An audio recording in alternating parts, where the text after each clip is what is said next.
Diberi pinjaman kehidupan itu merupakan sebuah kesempatan bagi kita untuk terus menempa diri, meningkatkan kedewasaan. Karena Allah menyatakan di Quran, tidaklah aku memanjangkan umurmu kecuali untuk berfikir. Jadi kata Quran, panjang umur itu tujuannya adalah agar kita bisa berfikir. Apa artinya berfikir? Berfikir itu bukan menghitung uang. Berfikir itu bukan menghafal itu, menghafal ini, bukan. Berfikir berarti menggunakan pikiran. Kapan kita menggunakan pikiran dan siapa pengguna pikiran itu? Karena pikiran ini adalah instrumen, alat, maka pengguna pikiran itu adalah kesadaran kita. Jadi siapa orang yang berpikir adalah orang yang kesadarannya sudah mampu mengendalikan pikirannya. Karena kebanyakan manusia justru pikirannya yang mengendalikan kesadarannya. Sehingga kebanyakan manusia setiap saat tidak menjadi diri sejatinya, hanya menjadi diri palsunya. Itu yang disebut dengan ego. Ketika hidup dikendalikan oleh ego, bersiap-siap saja untuk mengalami berbagai macam masalah. Penderitaan, kesedihan, itulah. Tetapi mereka itu yang namanya penderitaan, kesedihan dihadirkan oleh semesta hanya untuk menegur kita bahwa hidup kita ada yang harus diperbaiki. Jadi stop dari sekarang berpikir bahwa penderitaan, kesedihan itu adalah musibah. Atau apalagi disebut sebagai siksaan. Apalagi disebut sebagai kutukan, azab dari Allah. Mana mungkin Allah yang maha cinta, maha pengasih, maha penyayang mengutuk hambanya sendiri. Mana mungkin Allah yang maha cinta, maha pengasih, maha penyayang menghinakan ciptaannya sendiri. Jadi kita ini selama ini mempersepsi Allah itu bertolak belakang terkadang dengan sebutan-sebutan yang kita sampaikan kepada Allah. Katanya Allah itu Ar-Rahman, Ar-Rahim. Tapi di sisi lain kita masih mempersepsi seakan-akan Allah itu baik kepada kita kalau kita baik kepadanya. Dan Allah itu jahat dan tidak baik kepada kita, menghukum kita, mengazab kita kalau kita tidak baik kepadanya. Konsepsi tentang Allah yang semacam itu adalah menghinakan Allah sendiri. Allah itu tidak punya sifat seperti itu. Dia baik kepada kita bukan karena kebaikan kita. Dan kalau kita mendapatkan segala kehidupan yang menderitakan diri kita, itu pun bukan dari Allah. Itu adalah alarm, peringatan, akibat yang ditimbulkan oleh tindakan kita sendiri. Sederhana saja, kadang-kadang kita suka berbicara, semoga penyakit saya segera dicabut oleh Allah. Suka begitu kan? Itu cara berbahasa yang tidak sadar. Secara tidak langsung kita sedang menuduh kepada Allah seakan-akan Allah yang menanamkan penyakit itu pada diri kita. Lalu kita bilang semoga Allah mencabut penyakit itu. Padahal di Quran tidak ada kata-kata Allah memberikan penyakit, tidak ada.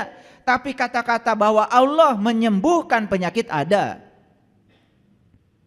Fa iza maridtu fahuwa yasfin. Apabila kamu sakit, aku yang menyembuhkan. Ada ayatnya. Tetapi sakit itu bukan dari Allah. Sakit itu dari perbuatanmu sendiri. Nah, segitu cinta kasihnya Allah yang luar biasa, kamu saja yang membuat penyakit, Allah yang menyembuhkannya. Tidak pernah Allah mengatakan, karena kamu yang bikin penyakit, kamu sendiri yang harus tanggung jawab. Enggak begitu Allah. Jadi kita menempatkan Allah saja masih salah. Persepsi kita tentang Allah masih keliru. Itu yang dikatakan Allah dalam hadis kursi, aku bergantung sangkaan kamu. Jadi Allah itu menyatakan dirinya sebagai Rob. Rob itu adalah kehadiran, keberadaan. Kehadiran dan keberadaannya sudah cukup membuat segala sesuatu terjadi. Tetapi yang ingin menjadikan itu terjadi, itu adalah kita sendiri. Jadi kun fayakunnya Allah itu adalah beliau hadir sebagai fasilitator untuk membuat segala sesuatu terjadi. Tapi yang ingin segala sesuatu terjadi itu adalah kita sendiri.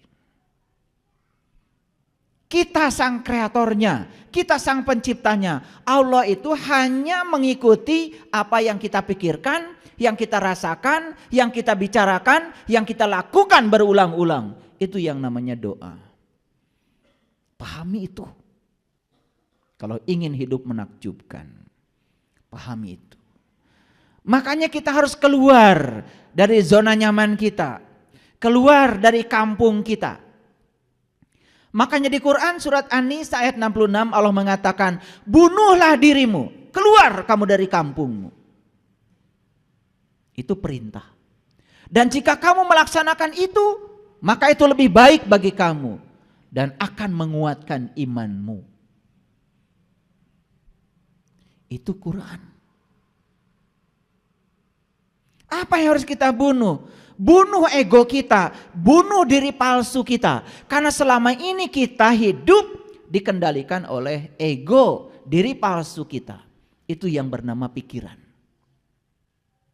Pikiran mana yang disebut dengan ego? Pikiran yang belum tersentuh oleh cahaya ilahi. Saya pastikan ya, setiap pikiran yang belum diterangi oleh cahaya ilahi, belum ketemu nur ala nur, belum ketemu matahari ruhani dalam dirinya, itu yang disebut dengan pikiran gelap. Dan itu yang selama ini mengendalikan kita. Cuman kita tidak sadar. Oleh karena itu hari ini saya akan memberikan hadiah buat kita semua. Saya akan membuka rahasia berserah diri. Karena selama ini kita cuma bicara, ayo kita berserah diri, ayo kita berserah diri. Caranya seperti apa sih berserah diri itu? Sama seperti kita disuruh untuk ingat kepada Allah. Malah nyebut-nyebut nama Allah. Padahal ingat dan menyebut itu berbeda. Menyebut itu di sini pakai mulut. Ingat itu kan di batin kita. Dan setiap kita menyebut, kita mengklaim seakan-akan kita sudah ingat kepada Allah. Itulah sesungguhnya kita selama ini. Gak jelas. Disuruh tobat malah minta ampun. Malah tobat itu bahasa Arab. Artinya kembali. Kembali kamu pada jati dirimu. Tobat dan minta ampun itu sesuatu yang berbeda. Kalau kita sudah kembali kepada Allah, ya Allah akan mengampuni. Otomatis. Bahkan Allah mengatakan, Inna fatahna laka fatham mubina liyaghfira lakallah ma taqaddama min dambika wa ma ta'akhkhar. Hari ini kamu terbuka kembali penglihatanmu sehingga kamu bisa melihat jati dirimu, kembali kepada Allah. Maka aku ampunkan bahkan dosamu yang lalu, termasuk juga dosamu yang akan datang. Begitu kata Allah dalam Al-Quran. Kita terlalu puas mengaku pedoman hidupmu apa? Quran. Pedoman hidupmu Quran dan hadis. Tapi dua-duanya tidak kita pahami. Tidak kita pedomani. Hanya dibaca berulang-ulang. Dan kita menganggap kalau sudah membaca berulang-ulang, seakan-akan kita sudah soleh.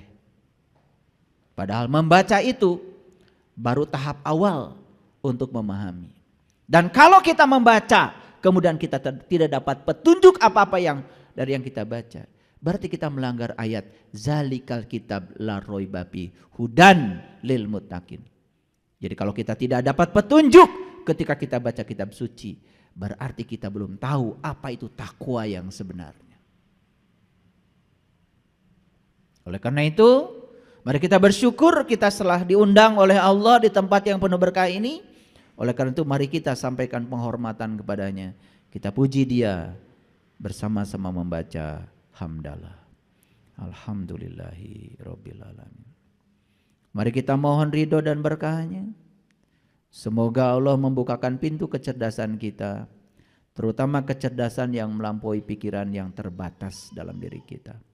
Kita sapa asma Allah dengan kelembutan dan cinta, seraya membaca basmalah. Bismillahirrahmanirrahim. Jadi hari ini saya akan berbicara tentang rahasia berserah diri. Saya kasih judul, berserah bukanlah menyerah. Oleh karena itu kita akan memasuki dulu introduksinya, kita akan memasuki pendahuluannya, supaya nanti ketika masuk pada rahasia yang tadi itu kita mengerti. Fokus. Karena saya akan mencoba mengkombinasikan ayat-ayat Al-Quran dengan temuan-temuan baru para peneliti di bidangnya, terutama para psikolog yang terus mengembangkan pengetahuan baru tentang neuroscience. Jadi nanti akan ada banyak sekali ya rahasia-rahasia untuk menjelaskan ini. Ya saya ambil dari data-data hasil penelitian yang sudah dipublish, yang sudah dinyatakan dalam bahasa saintifik, dan saya coba akan terjemahkan dalam bahasa yang mudah dimengerti. Jadi setiap hari saya ini punya langganan jurnal dan saya berbayar. Jadi saya punya langganan jurnal yang berbayar, jurnal-jurnal yang terindeks, jurnal-jurnal yang sudah diakui ya keabsahannya oleh para ilmuwan di seluruh dunia. Jadi saya tidak pernah baca artikel hoax. Saya tidak pernah baca artikel-artikel yang dikirim oleh orang sembarangan yang gak jelas sumbernya, lalu kita percaya. Saya tidak pernah baca yang gitu. Dan kalau ingin baca jurnal-jurnal yang terakreditasi, terindeks, yang diakui keabsahannya oleh para ilmuwan di seluruh dunia, ya harus berlangganan, berbayar. Itu hukum alam. Segala sesuatu yang bermutu ya pasti berbayar. Jadi jangan ingin gratisan, karena gratis itu melanggar hukum alam. Kalau ingin bajunya murah, ya siap-siap saja. Setiap pakai baju itu garuk-garuk. Kalau ingin bajunya nyaman, ya tentu saja keluarkan uang lebih banyak sedikit. Jangan berpikir mahal, berpikir kebeli, pasti bisa kebeli. Kalau berpikir mahal, ya sudah, kata mahal itu sendiri sudah menghalangi rezeki datang. Makanya ketika kalian pergi ke toko sepatu, lihat sepatu mahal, kemudian kalian bilang, mahal, seumur hidup gak akan bisa pakai sepatu itu. Tapi kalau berkata pasti saya akan pakai, akan ada rezekinya. Jadi itu yang disebut dengan like attracts like, hukum tarik menarik. Jadi sebetulnya yang membatasi rezeki kita adalah pikiran kita, kata-kata kita sendiri. Hati-hati itu. Itu yang menyebabkan hidup kita tidak menakjubkan. Karena kita berfokus pada kekuatan negatif pada diri kita. Tidak berfokus pada kekuatan positif yang ada pada diri kita. Yang disebut dengan cinta. Jadi cinta itu lebih luas lagi. Bukan sekedar rasa perasaan kepada sesama. Tapi cinta yang lebih besar lagi adalah kekuatan positif yang Allah berikan pada setiap manusia. Dan siapa yang bisa menggunakan kekuatan itu, maka hidupnya akan menakjubkan. Dan siapa yang tidak bisa menggunakan kekuatan itu, hidupnya akan penuh dengan penderitaan. Hanya itu saja. Ini bahasanya bahasa sains. Oleh karena itu, tolong fokus. Karena ini penting. Kita baca dulu Quran surat Ali Imran ayat yang ke-102. Ayat ini sering dibaca setiap khutbah Jumat. Saking sering dibaca sampai kita tidak pernah tahu isinya apa. Saking seringnya dibaca. Saya perdengarkan ya. A'udzubillahi minasyaitonirrajim. Bismillahirrahmanirrahim.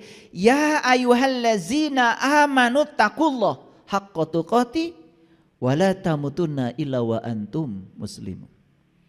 Bahkan sudah bosan mungkin dengar ayat ini, saking gak ngertinya atau saking sering dibacanya dan tidak pernah dijelaskan. Oleh karena itu saya kasih tahu, kebenaran itu sangat sederhana. Karena kebenaran diletakkan di tempat-tempat yang sederhana.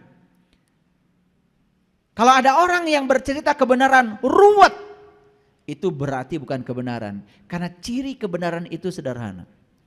Saya masih ingat kata-kata Einstein dalam bukunya, sains itu adalah pemurnian pola pikir sehari-hari. Jadi sebetulnya apa yang sehari-hari kita dengar, kita lihat dimurnikan dalam bentuk logika yang murni dan jujur, itu menjadi sains. Jadi apa yang nampak sehari-hari kemudian dimurnikan. Itu saja sains. Misalnya saya tanya, kenapa kalian semua sekarang bisa melihat saya? Kan melihat itu sehari-hari kita lakukan. Tapi begitu kita mencari jawabannya, itu bisa berlembar-lembar tidak ketemu jawabannya. Dijawab karena saya punya mata, misalnya. Orang mati juga punya mata, tidak bisa lihat. Sehingga jawaban yang pertama hancur. Tidak memiliki lagi kekuatan. Betul? Sekarang dijawab lagi, kenapa Anda bisa melihat saya? Karena saya bernafas. Cukup? Belum cukup. Betul, karena kehadiran nafas, maka sang hidup pada diri kita memberi daya pada mata kita. Sehingga mata kita bisa melihat. Tetapi proses melihat itu seperti apa?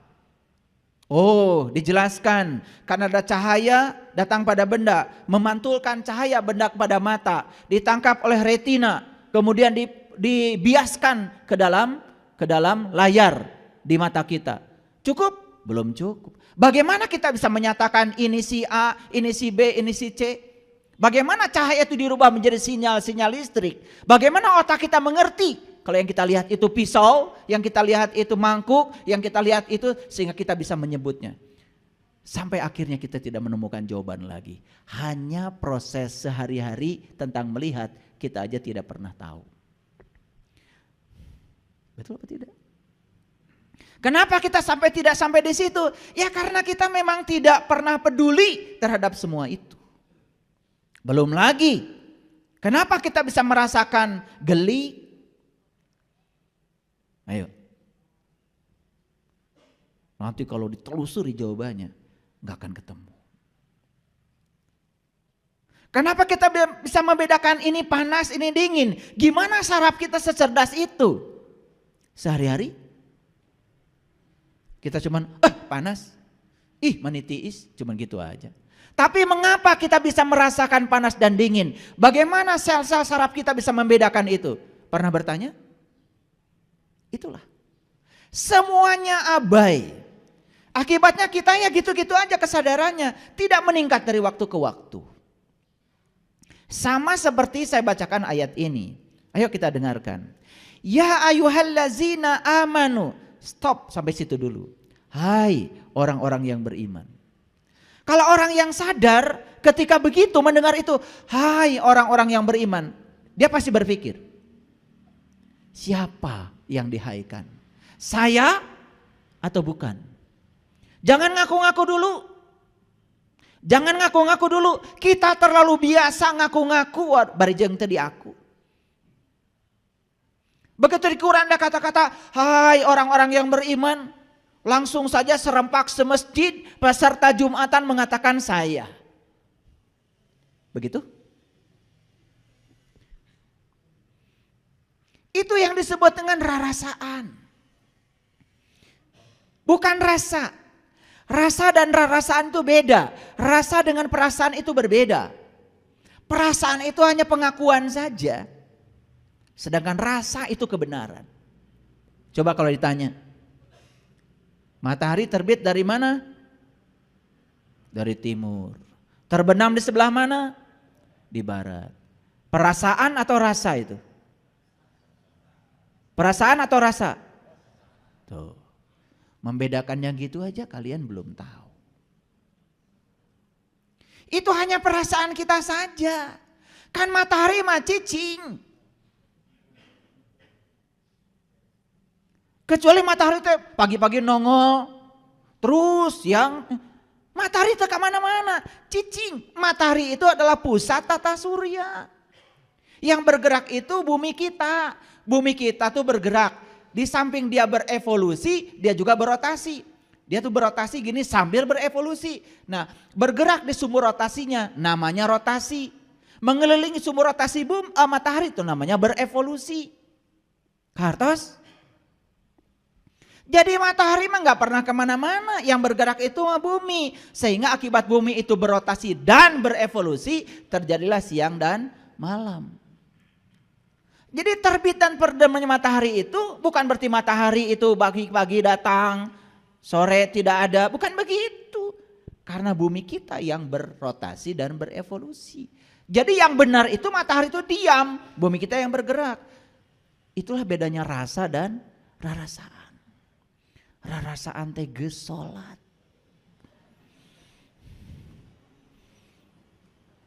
Ditanya oleh saya tadi sholatmu mengingat apa? Segala emut. Bahkan apa yang tidak diingat ketika tidak sedang sholat. Ketika sholat itu mendadak ingat. Maka kita menjadi gede rasa. Karena rarasaan. Rarasaan teges sholat, asa menang pahala, jaga di akhirat. Asa surga teges asupan kurang. Itu rasa apa rarasaan? Rarasaan. Kalau sholatnya sudah sampai pada rasa, sudah tidak lagi memikirkan pahala, sudah tidak memikirkan surga, sudah tidak memikirkan neraka. Yang dia lakukan setelah sholat, kesadaran apa yang terjadi pada diri saya. Setelah sholat, sifat ulas asih yang mana yang tumbuh pada diri saya. Setelah sholat, apakah saya dirindukan kehadirannya atau tidak oleh tetangga saya. Itu yang harusnya dipertanyakan kepada diri kita. Itu bedanya rasa dan rarasaan. Bedanya rasa dan perasaan. Coba kita sekarang tanya. Ya ayyuhallazina amanu, hai orang-orang yang beriman. Pernah gak kita diam sejenak? Saya dihaikan enggak. Pernah gitu? Enggak. Kalau sudah pakai peci kayak gini, udah pakai baju kayak gini, rasanya saya yang dihaikan. Betul gak? Betul apa tidak? Itu yang namanya GR. Yang paling berbahaya GR itu urusan spiritual. Itu yang disebut dengan GR spiritual. Padahal itu rarasaan, bukan rasa.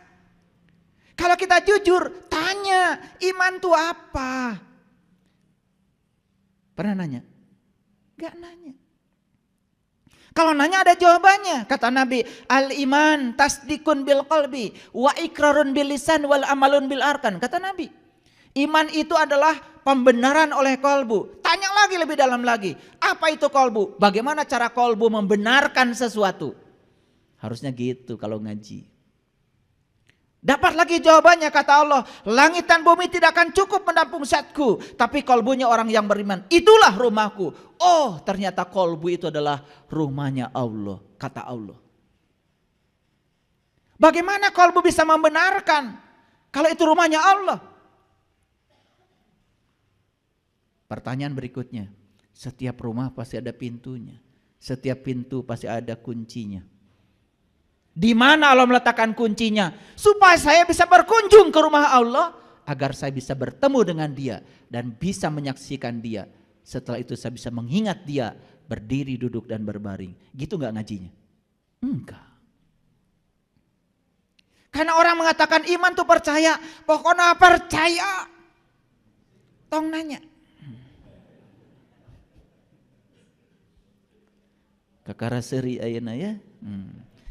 Makanya beruntung kalian hari di sini. Saya ingin mengajarkan kesadaran. Percaya itu kudu ada buktina. Percaya itu harus ada bukti. Kalau tidak ada bukti, layak untuk tidak dipercaya. Dan agama itu bukan paksaan. La ikraha fiddin, karena tidak ada paksaan dalam agama. Setiap apapun yang kita yakini, yang kita percayai, harus ada buktinya. Percaya Allah teh deket jeung urang, bahkan lebih dekat daripada urat nadi. Diri kita sudah membuktikan? Sudah membuktikan? Kumaha rek percaya. Tidak tertarik untuk membuktikan itu.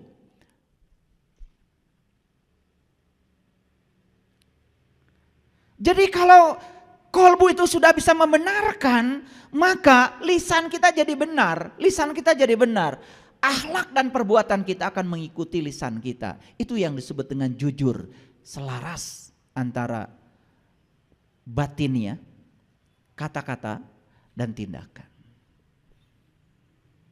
Kan kita biasa tidak selaras, di dalamnya seperti apa, keluar kata-katanya seperti apa, yang dilakukan seperti apa, bahkan melanggar janji, itu pun dianggap biasa.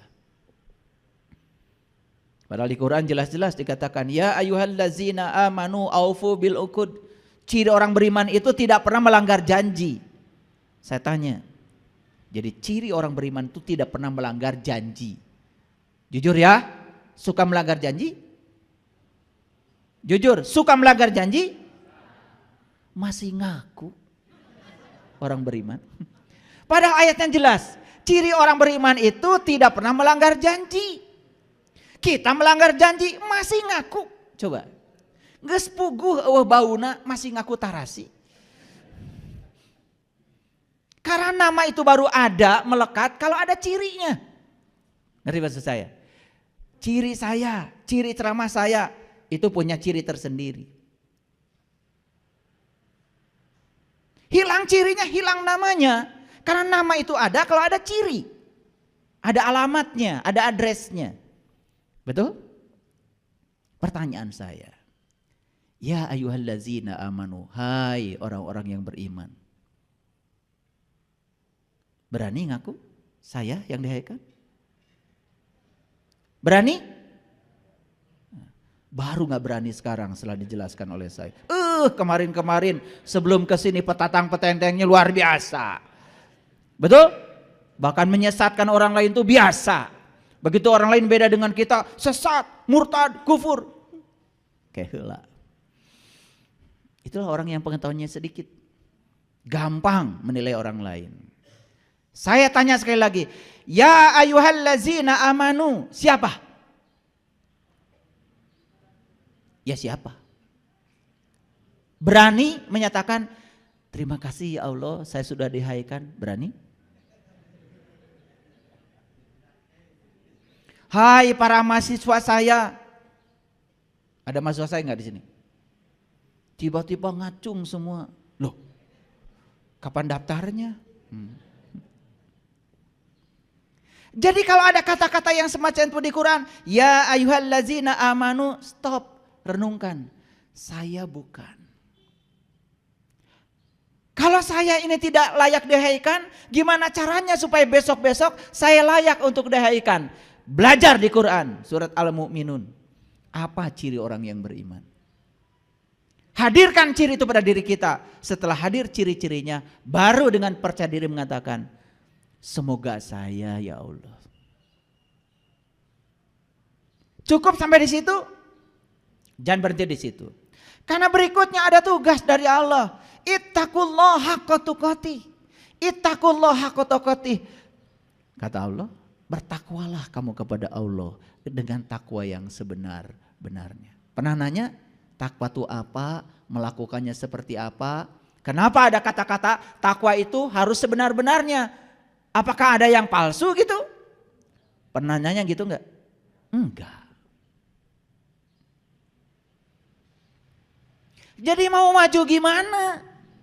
Begitu dibilang kata Allah, bertakwalah kepada Allah dengan takwa yang sebenar-benarnya. Udah aja, dilewatkan perintah ini. Kalau saya kejar. Apa kata takwa di Quran? Saya kejar.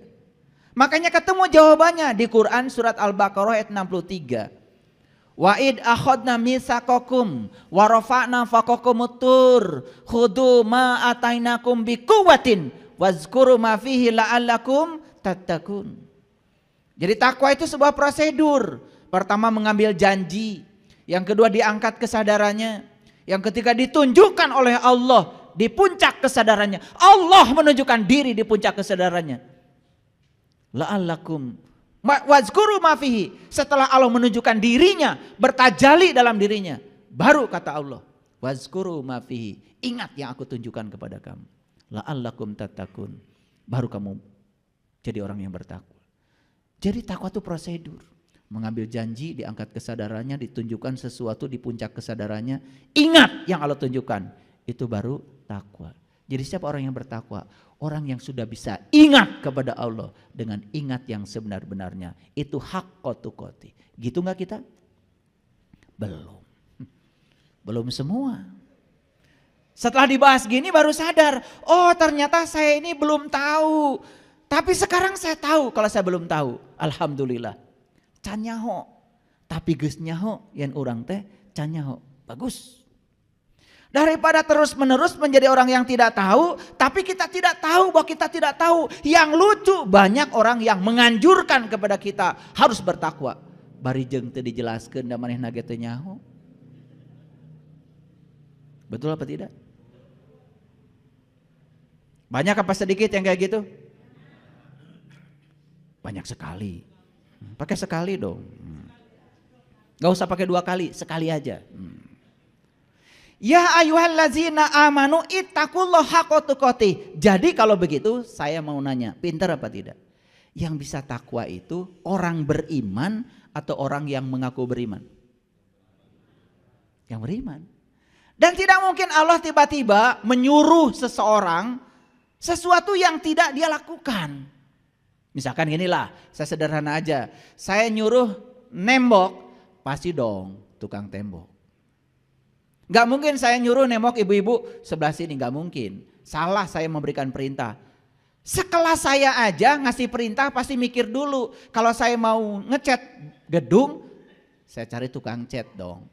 Betul gak? Gitu. Kalau saya mau nyuruh anak saya diajarkan baca tulis Quran, saya cari guru yang bisa baca tulis Quran. Pasti gak cari tukang tembok dong. Paham? Sekelasnya Allah nyuruh kita bertakwa, pasti itu ada pesannya. Makanya yang disuruh bertakwa di ayat ini siapa? Hanya orang beriman. Karena hanya orang berimanlah yang bisa menjalankan takwa. Masuk akal?